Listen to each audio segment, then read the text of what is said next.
இந்த நீச்சபங்க ராஜயோகம் அப்படிங்கிறது வாழ்க்கையில வந்தா என்ன மாற்றங்கள் வரும்? அது எல்லாருக்கும் வர வாய்ப்பு இருக்கா? இந்த நீச்சபங்க ராஜயோகம் என்பது பல்வேறு கேட்டகரி இருக்கு. ஒரே தன்மையுடைய அல்ல. இன்னைக்கு நைட் நான் போய் தூங்குனேன், நாளைக்கு காலையில நான் கோடீஸ்வரன் ஆயிட்டேன். சூரியன் மட்டும் ஒரு ஆட்சி பெற்று விட்டாலோ, உச்சம் பெற்று விட்டாலோ, எங்க ஆட்சி சிம்மத்தில், உச்சம் மேஷத்தில், அந்த ஜாதகர் வாழ்க்கையில் அபரிமிதமான யோகங்களை அந்த ஜாதகர் காலம் முழுவதும் அடைந்து கொண்டிருப்பார். பாவகிரகங்களுடைய செயல்பாடுகள் கூட ஒரு மனிதனை உச்சமான இடத்துக்கு கொண்டு போயிடும். இப்போ இந்த 9 கிரகங்களுக்குமே ஒவ்வொரு காரகத்துவம் இருக்கு. அந்த காரகத்துவம் எப்பொழுது எந்த நேரத்தில் வெளிப்படும்? கலைஞருடைய வல்லமைக்கெல்லாம் காரணம், திறமைக்கெல்லாம் காரணம், சக்திக்கெல்லாம் காரணம் அவருக்கு இருந்த கஜகேசரி யோகம். 1000 யானைகள் எதிர்த்து நின்றாலும் ஒரு சிங்கம் போல் நின்று வெற்றி பெறக்கூடிய சக்தி கஜகேசரி யோக ஜாதகத்திற்கு உண்டு. பூதாதித்யா யோகம் அந்த ஜாதகம் கிடைக்கின்ற போது அவன் அறிவாளியே ஆட்சியை பிடித்து விடுவான், அறிவாளியே கோட்டை கட்டி விடுவான். எல்லா விதமான அறிவாற்றலும் அவனுக்குள் வந்துவிடும். தனித்த மனிதனாக நின்றே செல்வாக்கு பெற முடியும்.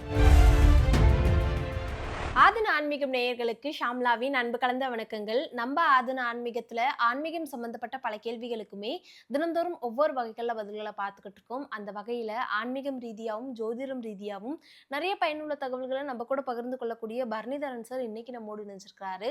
நிறைய விஷயங்களை இன்னைக்கும் கேட்டு தெரிஞ்சுக்க போறோம். வணக்கம் சார். வணக்கம்மா. எப்படி இருக்கீங்க சார்? சமீபத்துல நீங்களும் பார்த்துருப்பீங்கன்னு நினைக்கிறேன், இந்த நீச்சபங்க ராஜயோகம் அப்படின்னு திரும்புற பக்கம்லாம் அந்த வார்த்தையை கேட்க முடியுது சார். எல்லாரும் கேட்குற ஒரு விஷயம் என்னன்னா, சிஎம் விஜய் அவர்களுக்கெல்லாம் நீச்சபங்க ராஜயோகம் இருக்கு, அதே மாதிரி எனக்கு இருக்கா அப்படிங்கிற ஒரு கேள்வியும் கேட்பாங்க. எப்படி இதை பாக்குறது அப்படிங்கிற ஒரு விஷயமும் இருக்கு. இந்த நீச்சபங்க ராஜயோகம் அப்படிங்கிறது வாழ்க்கையில வந்தா என்ன மாற்றங்கள் வரும்? அது எல்லாருக்கும் வர வாய்ப்பு இருக்கா சார்? இது என்ன கிரக பயிற்சிகள் போல வருவது கிடையாது. நீச்சபங்க ராஜயோகம் என்பது தெளிவாக சொல்லிடுறேன். ஒரு ஜாதகத்தும் பிறந்தவுடன் ஜாதகம் கணிக்கிறோம். ஜாதகம் கணிக்கின்ற போதே அதை நம்ம தீர்மானிச்சிட முடியும்.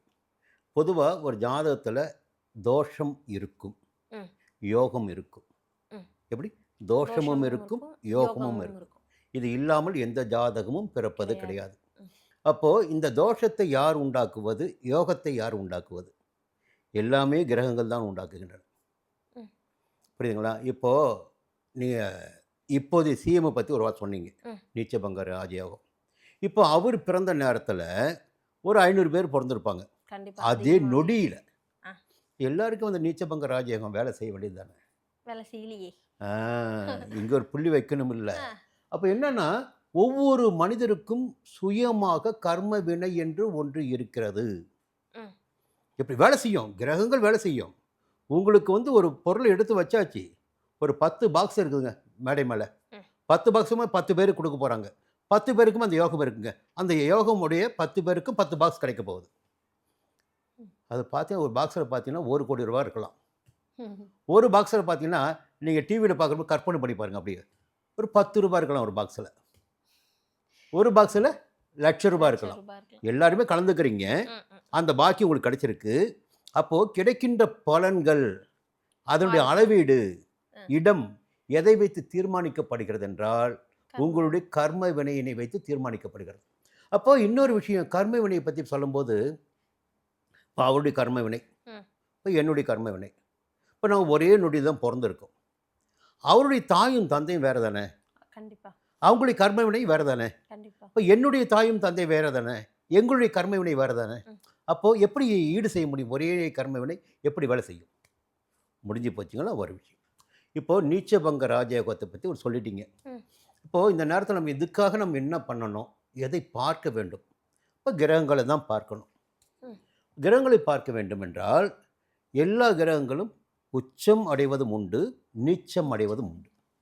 அப்போ எந்த கிரகங்கள் எந்த இடத்தில் நீச்சம் அடைகிறார்கள்? இப்போ சூரியன் எங்கே நீச்சம் அடைவார்? துலாத்தில் நீச்சம் அடைவார். ஏன்னா சப்தமஸ்தானமான மேஷத்தில் உச்சம் அடைவார், இங்கே நீச்சம் அடைவார். அப்போ சுக்கிரன் எங்கே உச்சம் அடைவார்? மீனத்தில் உச்சமடைவார். அப்போ அதே சுக்கிரன் பார்த்தீங்கன்னா கண்ணில் போய் நீச்சம் அடைஞ்சிடுவார். இப்போ நீச்சம் அடைகின்ற நிலைகளை மட்டும் அப்படியே பார்த்துட்டு வாங்க. ஏன்னா இது நமக்காக கிடையாது, இந்த நேயர்களுக்காக. இப்போ எந்தெந்த கிரகங்கள் நீச்சம் எந்த ஸ்தானத்தில் அடைவார்கள், எந்த ராசிக்குள் அடைவார்கள்?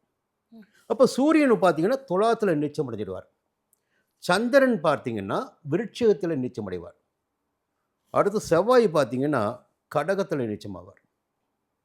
குருவை பார்த்தீங்கன்னா மகரத்தில் நீச்சமாவார். சனியை பார்த்தீங்கன்னா மேஷத்தில் நீச்சமாவார். அப்போ புதன் வந்து மீனத்தில் நீச்சமாவார். இப்படி ஒவ்வொரு கிரகம் நீச்சம் அடைகின்ற இடம் என்பது மாறுபடும். இப்போ சுக்கிரன் கன்னியில் நீச்சமடைவது, சனி பகவான் மேஷத்தில் நீச்சமடைவது, இப்படி 7 கிரகங்களும் ஒவ்வொரு இடத்தில் நீச்சமடைவது இயல்பான ஒன்று. அவர்கள் அந்த இடத்தில் சஞ்சரிக்கின்ற போது அவர்கள் நீச்சமடைந்து விடுகிறார்கள். இப்போ இந்த நிலை வந்து வந்துடுச்சுங்க ஒரு ஜாதகத்தில். இப்போ வந்து சூரியன் நீச்சம் அடைஞ்சிட்டார். சூரியன் நீச்சமடைந்து துலாம் ராசியில் சஞ்சரிக்கிறார். அப்போது நீச்சபங்க ராஜயோகம் என்றால் என்ன? இல்லை செவ்வாய் வந்து நீச்சம் அடைஞ்சிட்டார், கடக ராசிக்குள்ளே சஞ்சரிக்கிறார். ஒரே விஷயத்துக்கு போவோம். ஏன்னா நீங்கள் ஒரு விஷயத்தை சொல்லியிருக்கீங்க எங்க சிஎம் விஜய் பற்றி. அப்போது அந்த வீட்டின் அதிபதி யாருங்க? யார்? கடகராசி வீட்டினுடைய அதிபதி யார்? அவர் வந்து ஆட்சியாக சஞ்சரிக்கிறாரா இல்லது உச்சமாக சஞ்சரிக்கிறார்? அந்த இடம் கொடுத்தவருடைய நிலையினை பார்க்க வேண்டும். இந்த கிரகம் நீச்சம் அடையட்டும், அந்த இடம் கொடுத்த கிரகம் இருக்கு பாருங்க, அந்த இடத்தின் அதிபதி ஒரு நல்ல நிலையில் ஒரு ஆட்சியாகவோ நட்பாகவோ உச்சமாக சஞ்சரித்து விட்டால், இடம் கொடுத்தவர் உச்சமாக சஞ்சரித்து விட்டால் இந்த நீச்சபங்க ராஜயோகம் வேலை செய்யும். ஒரு பக்கம் வச்சிங்களா. அடுத்து நீச்சமடைந்த கிரகத்துடன் அதே ராசியில் அந்த வீட்டிற்குரிய உச்ச கிரகம் தேர்ந்தெடுக்க வேண்டும். இப்போ வந்து சனி நீச்சமடைகிறாருங்க எங்க மேஷத்தில். இப்போ உச்சமடைகின்ற கிரகம் பார்த்தீங்கன்னா சூரியனுங்க. இந்த சூரியனும் சனியும் வந்து மேஷத்தோட சஞ்சரிக்கிறாங்க. அதுவும் நீச்சபங்க ராஜயோகம் தான். நீச்சபங்க ராஜயோகத்தில் நிறைய கேட்டகரி இருக்குது. இடம் கொடுத்தவன் முதலில் வலிமை அடைய வேண்டும். எந்த இடம் கொடுத்தவன் அந்த வீட்டிற்குரிய அதிபதி அவன் வலிமை அடைய வேண்டும். அவன் வலிமை அடைந்து விட்டால் அந்த ஜாதகருக்கு நீச்சபங்க ராஜயோகம் என்பது இருக்குது.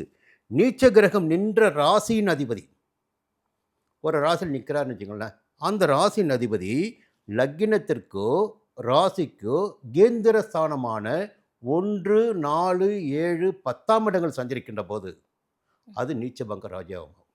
இப்போது மறுபடியும் சொல்கிறேன், நீச்ச கிரகம் நில்லுக்கு ஒரு ராசியில் நிற்குது. ஒவ்வொரு ராசிக்கும் நீச்ச கிரகத்தை சொல்லிட்டோம். அந்த ராசியில் நிற்கின்ற போது அந்த இடம் கொடுத்த ராசி இருக்கு பாருங்க, அந்த ராசி அந்த கிரகம் அந்த ஜாதகரின் லக்கினத்திற்கோ ராசிக்கோ கேந்திர ஸ்தானங்கள் சஞ்சரிக்கின்ற போது நீச்சபங்க ராஜயோகம் வேலை செய்யும். புரியுதுங்களா? அடுத்து பார்த்தீங்கன்னா நீச்சமடைந்த கிரகத்தின் வீட்டின் அதிபதியும் அந்த நீச்ச கிரகமும் பரிவர்த்தனை அடைகிறது. நீச்ச கிரகம் வந்து துலாத்தில் சூரியன் இருக்கார். இப்போ சூரியன் இருக்கும்போது சூரியன் வந்து துலாத்தில் இருக்கார். அப்போ சுக்கிரன் வீட்டில், அது சுக்கிரன் போய் சூரியன் வீட்டில் இருக்கிறது. அந்த வீட்டு அதிபதி இடம் கொடுத்துருக்காருல நீச்சமடைந்த கிரகம், அந்த வீட்டில் போய் உட்காருவது அதுவும் நீச்சபங்க ராஜயோகம். இந்த நீச்சபங்க ராஜயோகம் என்பது பல்வேறு கேட்டகரி இருக்குது, ஒரே தன்மையுடைய அல்ல. ஒவ்வொரு கிரகத்திற்கும் நீச்சசக்தி உண்டு. அவர்களுக்கு எந்த காலகட்டத்தில் பலன் கொடுப்பாங்க இதையும் பார்க்கணும்ல. அப்போது பிறந்தது முதல் பலன் கிடைத்து கொண்டே இருக்குமா என்றால் நிச்சயம் கிடையாது. அப்போது அந்த நீச்சமடைந்த கிரகத்தின் வந்து ஒரு திசாபுத்தி நடக்கணும். அதற்கு இடம் கொடுத்த கிரகம் இருக்குது பாருங்கள், அதனுடைய திசாபுத்தி நடக்கணும். இந்த 2 காலகட்டத்தில் தான் நீச்சபங்க ராஜயோகம் வேலை செய்யும், நிச்சயமாக வேலை செய்யும். இப்போது யோகம் என்று பார்க்கின்ற போது குறைந்தபட்சம் 69 யோகங்கள் இருக்கின்றன. நம்ம மக்கள் என்ன பேசிகிட்டு இருக்காங்க, ஒன்றை மட்டுமே பிடிச்சிக்கிட்டு நீச்சபங்க ராஜயோகம் நீச்சபங்க ராஜயோகம்னு பேசிகிட்டு இருக்காங்க. இந்த நீச்சபங்க ராஜயோகத்துக்கும் பார்த்தீங்கன்னா அனைத்திற்குமே அடிப்படை பார்த்தீங்கன்னா ஒரு விஷயம் சொன்னீங்களா, அப்போ இடம் கொடுத்தவர் பார்த்து எங்கே போய் உட்காந்துருக்காருன்னு பார்க்கணும். இப்போ லக்னத்தை பார்க்கணும், ராசியை பார்க்கணும், அதை வைத்தும் பலன்கள் மாறுபடக்கூடிய நிலை இருக்குது. ஒரே கேட்டகரியில் மட்டும் பார்த்துட முடியாது. ஒரு ஜாதகத்தை கையில் எடுத்துகிட்டு வச்சுங்களேன், நிறைய ஆய்வுகள் மேற்கொள்ளணும். அதை வைத்துத்தான் அந்த கிரகத்துடைய தன்மை, அந்த கிரகம் சஞ்சரிக்கின்ற இடத்துடைய தன்மை, அவருடைய நிலைப்பாடு எல்லாம் காணுகின்ற போது தான் யோகம் என்ன யோகமாக இருக்கிறது தெரிந்து கொள்ள முடியும். இப்போ நீங்க சொல்லியிருந்தீங்க சார், யோகம் அப்படிங்கிறது ஒண்ணு மட்டும் கிடையாது, இத்தனை வகைகள் இருக்கு அப்படிங்கிறது. ஆனா எல்லாருமே சொல்ற விஷயம் என்னன்னா, இன்னைக்கு நைட் நான் போய் தூங்கினேன், நாளைக்கு காலையில நான் கோடீஸ்வரன் ஆயிட்டேன், இதுக்கு ஒரு யோகம். அப்படிலாம் யாருமே ஆக முடியாதுங்க, அதுக்கெல்லாம் வாய்ப்பே கிடையாது. நம்ம வேணால் பேசிகிட்டு இருக்கலாம், புரியுங்களா, அதுக்கு வாய்ப்புகள் கிடையாது. அது சொல்ல நான் மறுபடியும் சொல்கிறேன்னு, அந்த திசா புத்தி, அந்த காலகட்டம், உங்களுடைய கர்ம வினை. இப்போ பார்த்தீங்கன்னா ஒவ்வொரு கிரகத்திற்குமே யோகத்தை கொடுக்கின்ற நிலை இருக்குங்க. எல்லா கிரகத்துக்கும் கேது உட்பட. எல்லாம் கேதுலாம் நீங்கள் பாப கிரகம் சொல்லுவீங்க, சனி உட்பட ஒரு ஆட்சி அதிகாரத்தை கொடுக்க வேண்டும் என்றால் சனியுடைய தயவு தான் முடியும். ம். புரியுங்களா? இப்படி பாவகிரகங்களுடைய செயல்பாடுகள் கூட ஒரு மனிதனை உச்சமான இடத்துக்கு கொண்டு போயிடும். அப்போ இந்த 9 கிரகங்களுக்குமே ஒவ்வொரு காரகத்துவம் இருக்கு. அந்த காரகத்துவம் எப்பொழுது, எந்த நேரத்தில் வெளிப்படும்? பொதுவாக இந்த மனிதனுடைய வாழ்க்கை எப்படி இருக்கும்? அப்படி பார்க்கின்ற போது ஆத்மகாரகன் சூரியன் இருக்கான் பாருங்க. ம். அவன் ரொம்ப மையமானவன்.